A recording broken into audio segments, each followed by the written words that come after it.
Hi മക്കളെ, ഇന്ന് ഞാൻ നിങ്ങളോട് പറയാൻ പോകുന്നത് നിങ്ങൾ അധികം എഫേർട്ടൊന്നും എടുക്കാതെ നിങ്ങൾക്ക് ക്ലിയർ ചെയ്യാൻ പറ്റുന്നതും ആൻഡ് ക്ലിയർ ചെയ്ത് കഴിഞ്ഞാൽ നിങ്ങളുടെ ലൈഫ് എന്തായാലും ഒരു 5 ടൈംസ് ബെറ്റർ ആക്കാൻ പറ്റുന്നതുമായിട്ടുള്ള ഒരു എൻട്രൻസ് എക്സാമിനെ കുറിച്ചാണ്. ആ എക്സാമിൻ്റെ പേരാണ് CUET. ഇതിൻ്റെ ഫുൾ ഫോമിനെ കുറിച്ചൊന്നും നിങ്ങൾ കാര്യമായിട്ടൊന്നും ഫുൾ ഫോമിനെ കുറിച്ചൊന്നും അറിയേണ്ട ആവശ്യമേ ഇല്ല.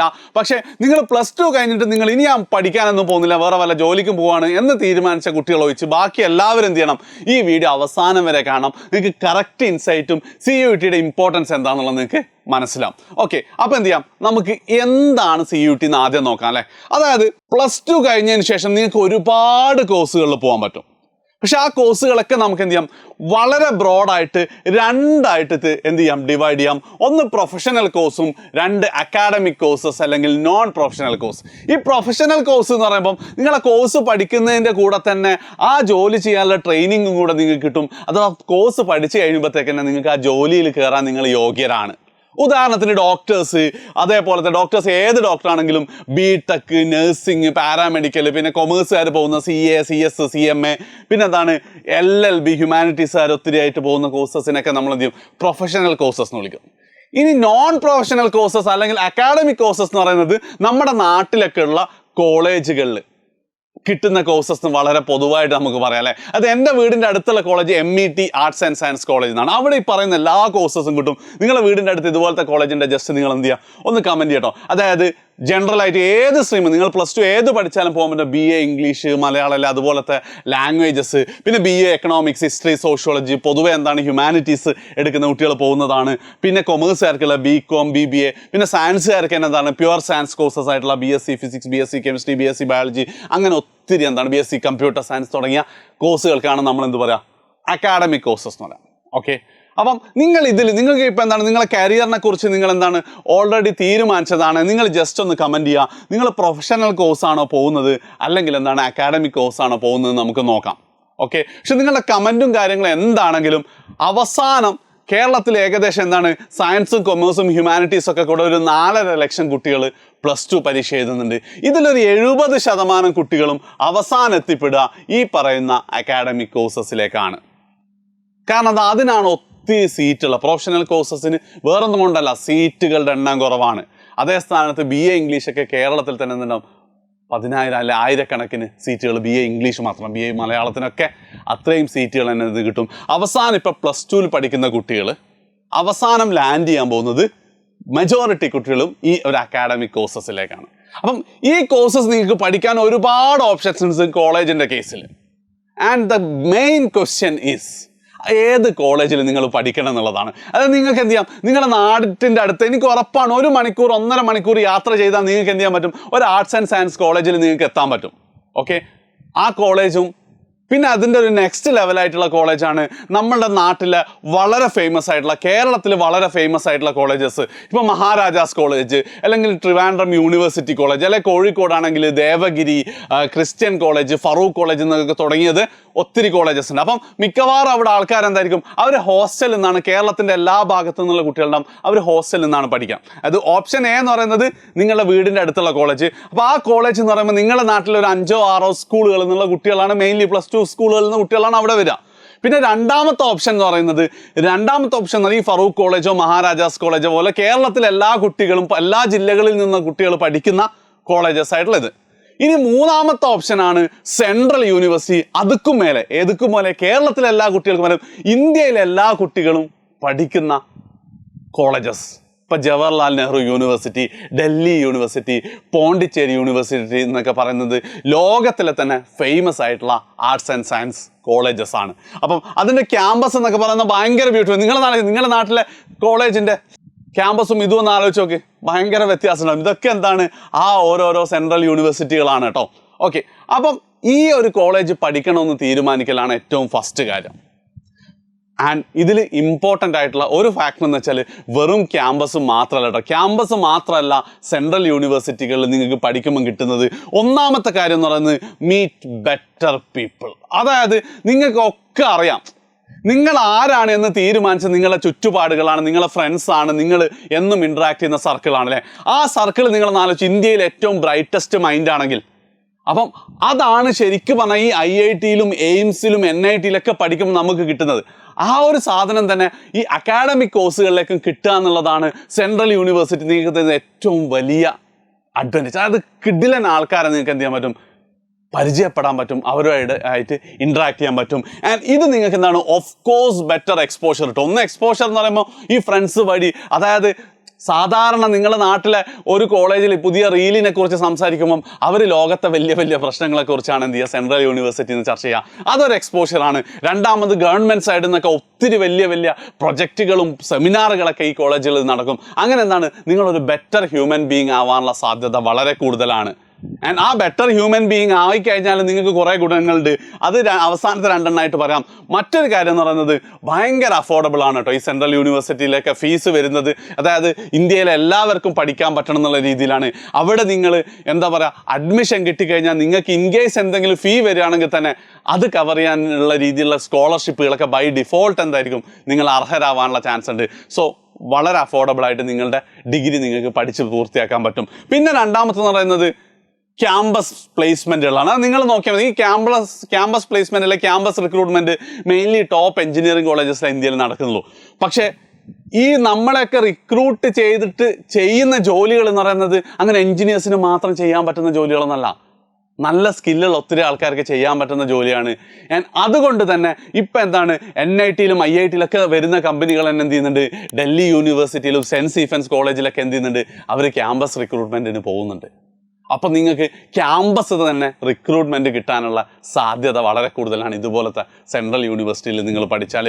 ഏറ്റവും അവസാനം ഇൻ കേസ് നിങ്ങൾക്ക് ക്യാമ്പസിൽ റിക്രൂട്ട്മെൻറ്റ് കിട്ടിയിട്ടില്ലെങ്കിലും നിങ്ങൾക്ക് ബെറ്റർ എംപ്ലോയബിലിറ്റി നിങ്ങൾക്ക് കിട്ടും. എന്താ ഈ ബെറ്റർ എംപ്ലോയബിലിറ്റി എന്ന് പറയുന്നത്? ഇപ്പം ഉദാഹരണത്തിന് എന്താണ്, ഒരു ജോലി, ആ ജോലിയുടെ മാനദണ്ഡം എന്താ, എനി ഡിഗ്രി ആണെന്ന് കരുതുക.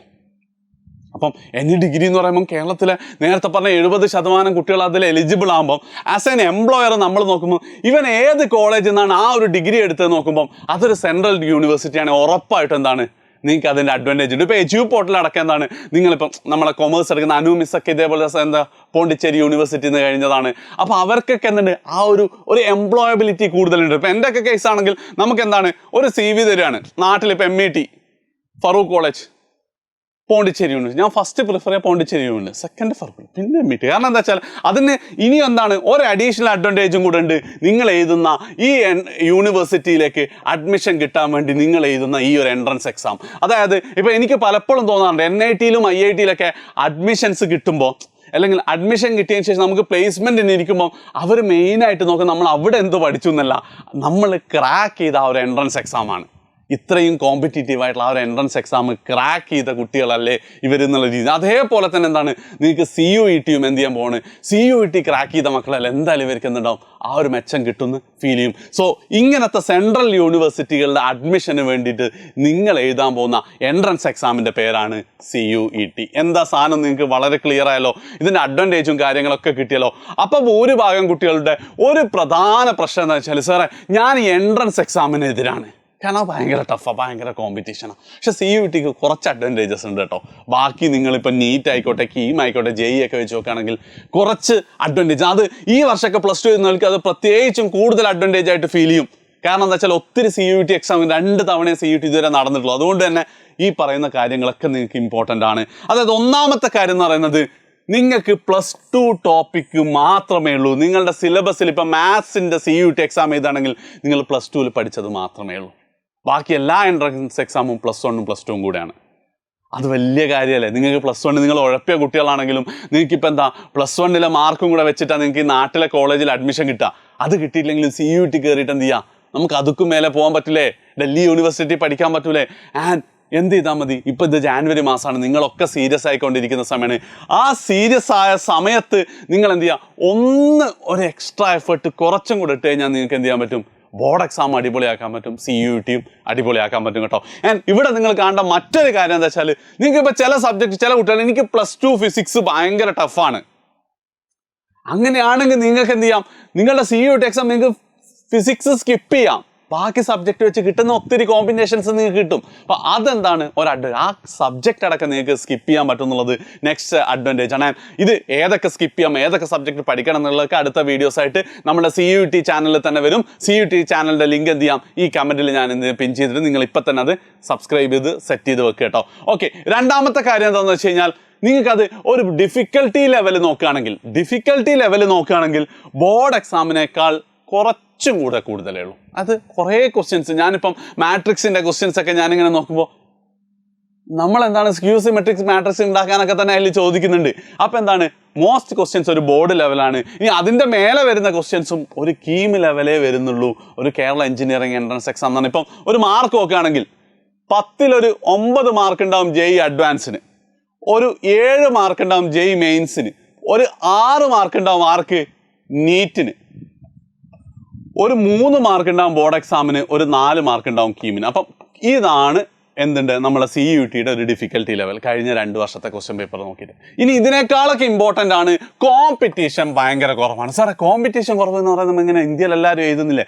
അതൊക്കെ എഴുതുന്നില്ല. ഈ കോമ്പറ്റീഷൻ 2 ഫാക്ടർ ഉണ്ട്. എത്ര ആൾക്കാർ എഴുതുന്നുണ്ട്, എത്ര സീറ്റിന് വേണ്ടിയാണെന്നുള്ളത്. ഇപ്പോൾ കേരളത്തിൽ ഏകദേശം എന്താണ് 1 ലക്ഷത്തിൻ്റെ മുകളിൽ ആൾക്കാർ എഴുതുന്നുണ്ട് ഒരു 2000 MBBS സീറ്റിന് വേണ്ടി. പക്ഷെ ഇതിലെന്താണ്, നമുക്ക് ഒത്തിരി സീറ്റ്സ് കിട്ടും എന്നുള്ളതാണ് ഫസ്റ്റ്. അത് ആൾക്കാരുടെ എണ്ണം കൂടുതൽ, അതിനേക്കാൾ ഒരുപാട് സീറ്റുകൾ അവൈലബിൾ ആണെന്നുള്ളതാണ് ഒന്നാമത്തെ കോമ്പറ്റീഷൻ്റെ കുറവ്. രണ്ടാമത്തെ നിങ്ങൾക്കറിയാമെന്ത്, ഈ നീറ്റും JEE ചില കുട്ടികളൊക്കെ എന്താണ് +1 തുടങ്ങിയ മുതൽ പഠിക്കും. ചില ആൾക്കാർ അതിനേക്കാൾ എന്താണ് 8ാം ക്ലാസ് മുതലൊക്കെ പ്രിപ്പയർ ചെയ്ത് തുടങ്ങുന്നുണ്ടാവില്ലേ. പക്ഷേ CUETയുടെ കേസിൽ ഇന്ത്യയിലെ ഭൂരിഭാഗം ആൾക്കാർ ഒരു ജനുവരി മുതലാണ് സ്റ്റാർട്ട് ചെയ്യുക. നിങ്ങളും ഈ ഒരു സമയത്താണ്, അതായത് ഇപ്പം നിങ്ങൾ സ്റ്റാർട്ട് ചെയ്തു എന്നത് കൊണ്ട് മാത്രം എന്ത് ചെയ്യാൻ പോകും, നിങ്ങൾക്കൊരു കോമ്പറ്റീറ്റീവ് എഡ്ജ് കിട്ടും എന്നുള്ളതാണ് അതിൽ ഇമ്പോർട്ടൻ്റ് കാര്യം. ഓക്കെ, ആൻഡ് ലാസ്റ്റ് നിങ്ങൾക്ക് ചെയ്യാൻ അത് തന്നെ ഞാൻ വീണ്ടും ഒന്നും കൂടെ എഴുതിയത് അല്ലേ. അതായത് ഏർലി ബേർഡ് അഡ്വാൻറ്റേജ് എന്ന് പറഞ്ഞു കഴിഞ്ഞാൽ ഇതിനെക്കുറിച്ച് ആൾക്കാർ ചിന്തിച്ച് തുടങ്ങുന്നതിന് മുമ്പ് നിങ്ങൾ പഠിച്ചു തുടങ്ങും. സോ ആ ഒരു കാര്യം എന്താണ്, നിങ്ങൾക്ക് നല്ല രീതിയിൽ റാങ്ക് ബൂസ്റ്റ് ചെയ്യാൻ പറ്റും. ഓക്കെ, ഇത്രയും കാര്യങ്ങൾ പറഞ്ഞതിന് ശേഷം, അതായത് ഒത്തിരി നല്ല ഓപ്ഷൻസ് ഉണ്ട്. രണ്ടാമത്തെ കാര്യം ഈ പറയുന്ന എന്താണ്, എല്ലാ ഈസിയാണ് എക്സാം, എല്ലാ അഡ്വാൻറ്റേജസും നിങ്ങൾക്കുണ്ട്. ഇനി നിങ്ങൾക്ക് തീരുമാനിക്കാം നിങ്ങളൊരു അക്കാഡമിക് കോഴ്സസ് ആണ് പോകുന്നതെങ്കിൽ നിങ്ങൾ CUET എഴുതിയിട്ട് പോയില്ലോ എന്നുള്ളത്. ജസ്റ്റ് ഒന്ന് നിങ്ങൾ കമൻറ്റ് ചെയ്യുക, CUET എഴുതും. ഇല്ല സാർ, ഇല്ല എന്നുള്ള ഒരൊറ്റ റീസൺ ഉണ്ടാകാൻ പാടുള്ളൂ, നിങ്ങൾക്ക് വീട് വിട്ട് മാറി നിൽക്കാനുള്ള സാഹചര്യം ഇപ്പം ഇല്ല. എനിക്ക് പേടിയാണ്, അല്ലെ അമ്മേനെ കണ്ട് അമ്മേൻ്റെ അടുത്ത് ഉറങ്ങാൻ പറ്റും, അതല്ല കേട്ടോ.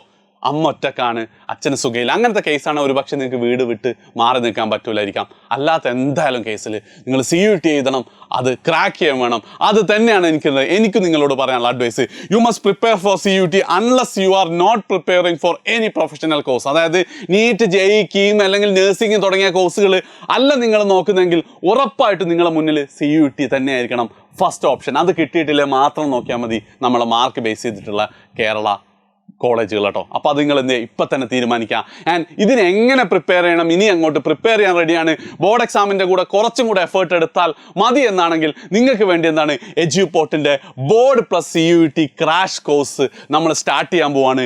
ജനുവരി 5 മുതലാണ് നമ്മളുടെ ക്ലാസ്സസ് സ്റ്റാർട്ട് ചെയ്യുന്നത്. ജനുവരി 5 മുതൽ, അതായത് +2 മാത്രമാണ്. പകുതി +2 എന്താണ് നിങ്ങളെ ബോർഡ് എക്സാമിന് വേണ്ടിയുള്ള മുഴുവൻ പോർഷൻസും നമ്മൾ ഫെബ്രുവരി 15 മോഡൽ തുടങ്ങും. അതിനു മുമ്പ് നമ്മൾ തീർത്തരും. അതിൻ്റെ കൂടെ കുറച്ച് CUETയുടെ പോർഷൻസും നമ്മൾ തീർക്കും. ബോർഡ് എക്സാം കഴിഞ്ഞതിന് ശേഷം ബാക്കി ഫുൾ പോർഷൻസും അതേപോലെ തന്നെ എന്താണ് മോഡൽ എക്സാംസും എല്ലാ കാര്യങ്ങളും അടങ്ങിയ CUET board plus CUET batch എഡ്യൂപോർട്ടിന് നമ്മൾ സ്റ്റാർട്ട് ചെയ്യാൻ പോവാണ്. ആൻഡ് ഇതിനെക്കുറിച്ച് കൂടുതൽ ഡീറ്റെയിൽസ് അറിയണമെങ്കിൽ ഒന്നുകിൽ ഈ നമ്പറിൽ നിങ്ങൾക്ക് വിളിക്കാം, അല്ലെങ്കിൽ താഴെ കാണുന്ന കമൻറ്റിൽ പിൻ ചെയ്തിട്ടുള്ള വാട്സപ്പ് നമ്പറിൽ ഒരു ഹായ് കൊടുത്താൽ മതി. നിങ്ങൾക്ക് എന്ത് ചെയ്യാം, ഞങ്ങൾ ബാക്കി ഡീറ്റെയിൽസ് ഒക്കെ പറഞ്ഞുതരും. സോ എന്ത് വന്നാലും എവിടുന്ന് പഠിക്കുന്നു എന്നതിനേക്കാൾ ഉപരി എന്താണ് CUET നിങ്ങളുടെ മേജർ സംഭവമായിട്ട് തന്നെ നിങ്ങൾ എന്ത് ചെയ്യണം, കീപ്പ് ചെയ്യണം എന്നുള്ളത് ഉറപ്പായിട്ടും മനസ്സിൽ വെക്കുക. ബാക്കി എല്ലാ സപ്പോർട്ടും നമ്മളെ ചാനൽ വഴി തരും. ചാനൽ എന്ത് ചെയ്യുക, സബ്സ്ക്രൈബ് ചെയ്യുക. ശരി.